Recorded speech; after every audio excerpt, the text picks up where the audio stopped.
But you are going to be Yes. doing the Carolina Panthers and the New England Patriots. Panthers covered by 5 last week. That game went over 8. Pats covered by 2.5. That one went over by 7.5. So 2 teams that covered, 2 teams that went over. We've got Panthers -2 at New England. Totals 41.5. Hey guys, don't forget to like, subscribe, and ring that bell for notifications. That way you never miss one of our brand new shows, the Picks and Parlays Power Hour. We're talking football Monday through Friday at 3 p.m. Eastern. Don't forget to jam that bell for notifications. And when we're done with this pick, let's just touch on the over-under off skew again, and before we let everyone go. But Absolutely. Yeah, I was going to touch on that even to begin with, but yeah, Perfect. let's come back to that at the end there, because if you look at the week 1 totals and then you look at the week 2 totals here, there's quite a big discrepancy there. But yeah, Carolina, it's in New England this weekend for week 2 of the preseason.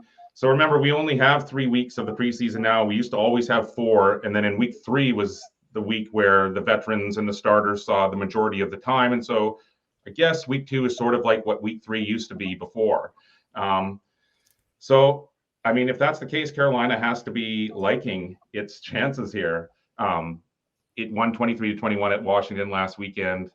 The Panthers, they got a good look at all 4 of their quarterbacks. They had varying success, but I mean, they're going to be trying to build on those performances in week 2. And then funnily enough, as if it was the Super Bowl, yeah, the Patriots lost to the Giants there 23-21. No kidding. Yeah, but I mean, both of these offenses, really, they look good. They both scored over 20 points. So the big question here, I guess, is which of these 2 teams will take the next step forward here in week 2? I mean, there's lots of different ways to bet preseason. Ross is really good at betting preseason, and he has many different methods and theories, different trends he follows. I mean, he doesn't follow any one single handicapping methodology. But for me, I've always thought that the starting quarterbacks, for the most part, is a good place to start. I'm always trying to find the best backups or even poor starters who have to compete for their job. Right. I mean, because during the preseason, it's not really the starters that are playing. Mac Jones, he didn't see any time in week 1. He'll probably see a little bit of time here in week 2, but for the most part, it'll be Brian Hoyer and Bailey Zapp who's going to see most of the action in this one. Carolina, it'll use all 4 of its quarterbacks again here in week 2. 3 of the 4 quarterbacks for Carolina looked decent last week. Matt Corral, I thought he was going to be a lot better, but he was only 1 of 9 for 11 yards. But I really do like Sam Darnold, PJ Walker, and you have Baker Mayfield over the combination of Hoyer and Zapp. And so that's how I'm going to break this one down, Allie. I'm just looking at this quarterback rotation. Really, with a spread like this, though, as well, I think you might want to consider just not even worrying about the spread. Just put it on the money line. It's going to be a reasonable price. But either way, my call on this one is to take Carolina. Okay, take Carolina. I get what you're saying, because Mac Jones is the quarterback for the Patriots. That's happening. We've just got Hoyer and Zapp kind of practicing and warming up and playing for second place, right? Whereas, is Baker officially the starter for the Panthers? That's a good question. I believe that it's his job to lose. And as I mentioned, he is obviously one of these quarterbacks that he's a starter, but he's viewed as a struggling starter that has to perform to keep his job here.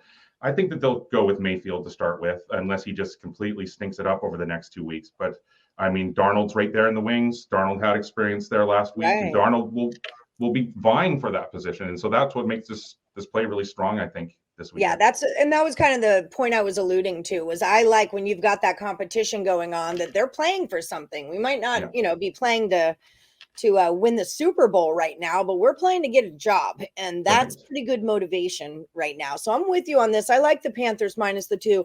Now, like we were saying, totals. What was it?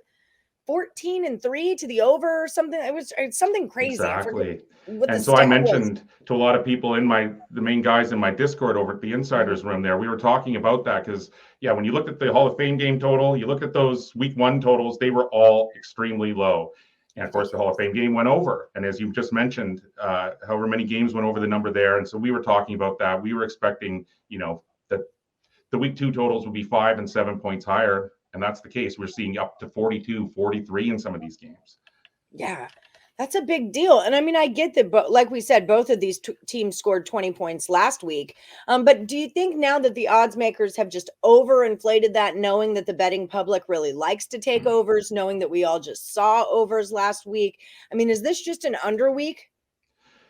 I guess we're going to find out. The preseason is really tricky. So that's an interesting one. I'm not sure what to say on that one. I guess we're going to see. I mean, they anticipate, they saw all that scoring last week, how easy it was, and all these high scores. And so they're just, we know what the bookmakers are trying to do. They're trying to get 50% of the action here, 50% of the action here. Yep. So yeah, I mean, it was really interesting. And I guess, this is something that we can talk about next week when we look at the totals for week 3. You know what I mean? Yes, absolutely. We'll just keep this conversation going and figure something out. We're just handicapping something right now. We're in the middle of it. Right. Don't have all the answers yet, but stay tuned. We will. All right, Nick Parsons, the Insiders Room is crushing stuff over at picksandparlays.net. I know you guys handled. You were 9-1 last year through the playoffs. You were 2-1 this week. That makes you 11-2. Our last 13 NFL picks. Exactly. Woo! No, we're super pumped. We'll be releasing a few more preseason picks this weekend, but of course, we just can't wait for the regular season. We do have a week 1 regular season pickup. We're going to wait a little bit longer to the closer to the month before we start releasing our regular season plays, but we can't wait. Check out the Insiders Room at picksandparlays.net. Yes, they've got your football needs, your Canadian football needs, your baseball needs, and your baseball day games. That's what I love about it. It's one of the many things I love about the Insiders Room is you guys play a lot of day games. Also, check out the Insiders Room Discord. It is totally worth it. You've got all the regular cast and crew that you see on the Total Chaoses with Ross Mann and Dan Kaiser and Dustin Bowser and Rye Cape. They're all, and Nick Parsons, of course. They're all in the Insiders Room Discord. You guys really should check that out. But head over to picksandparlays.net, use the promo code NFL and save 20% off whatever packages you purchase from Nick Parsons. PPP. Packages you purchase from Parsons. Thank you so much, Nick, for coming on the show. Thanks, I'll see you again next week, and I'll see you Thursday for Total Chaos. For sure. Can't wait.